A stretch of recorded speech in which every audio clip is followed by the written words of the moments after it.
Ce Conseil des médias est le deuxième du genre que nous organisons en ces lieux, ici à la Maison de la Presse.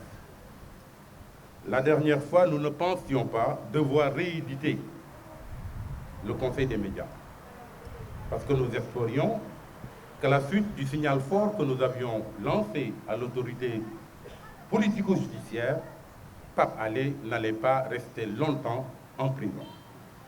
Mais il se trouve que les conditions dans lesquelles on tient cette deuxième édition du Conseil des médias sont pires et autrement plus graves que les précédentes. Parce que tout simplement, au moment où on parle, Pape Alé Niang s'achemine quasiment vers une semaine de guette, une semaine de grève de la faim. Or, quand on en arrive à cette situation extrême, c'est parce qu'on appartient à deux catégories de personnes.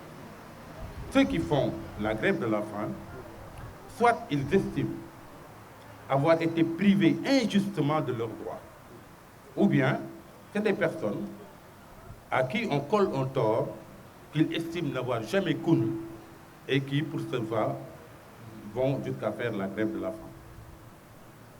Maintenant, nous avons commencé le combat. Il y a beaucoup d'activités qui ont été menées. Et jusque-là, le résultat que nous avons obtenu est plutôt maigre. C'est juste l'audition programmée de Pape Alé Niang pour vendredi prochain. Nous escomptons qu'à l'issue de son audition, Pape Alé Niang pourra être remis en liberté. Pour la bonne et simple raison que Pape Alé Niang offre, comme on le dit dans le jargon judiciaire, toutes les garanties de représentation. Il est régulièrement domicilié. Il exerce sa profession ici. Il a également sa famille ici. Donc rien ne s'oppose, quand bien même l'autorité judiciaire envisagerait de poursuivre son enquête, de le mettre en liberté. Nous espérons qu'il en sera ainsi quand ses avocats déposeront une requête de liberté provisoire lors de son audition.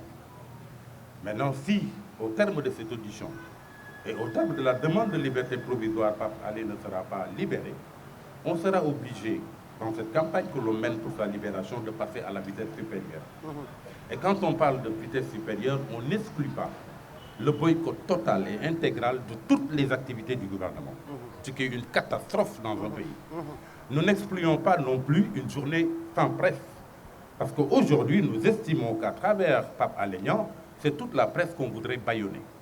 Nous n'attendrons pas d'en être dans ce cas de figure inimaginable dans un pays de démocratie pour le faire. Mais nous espérons, nous avons bon espoir, nous restons mobilisés, nous restons à l'écoute, nous restons vent debout pour voir ce qui se fera vendredi à l'issue de son audition.